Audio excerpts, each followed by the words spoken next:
Estamos aquí en Río de Janeiro, playa de Copacabana de fondo. Aquí se presenta Olimpia esta noche frente a Vasco da Gama por Copa Sudamericana. El partido arrancará a las 19 en el São Januário. Con algunas cuestiones que comentar sobre los preparativos de Olimpia, ya lo confirmaba ayer Vitamina Sánchez. Juan Fernando Alfaro, producto de un cuadro gastrointestinal, no forma parte de la delegación. Sí viajó Richard Ortiz, pero evidentemente que aún no está en óptimas condiciones físicas, no va a ser de la partida, así como están las cosas, y Sebastián Quintana sería titular en el equipo franqueado.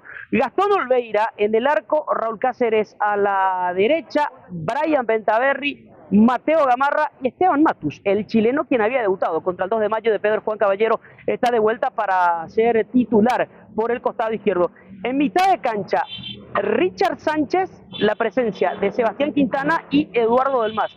Y de vuelta con los tres ofensivos, con Brian Romero, quien va a ser el 9, Romeo Benítez y por el otro costado Rubén Lescano. Así jugaría Olimpia frente al Vasco da Gama. El partido hoy en el São Januário, todo en orden en cuanto a la delegación franqueada, esperando el momento de saltar a la cancha. No ha sido un buen comienzo de Olimpia en el torneo local, esa es una realidad.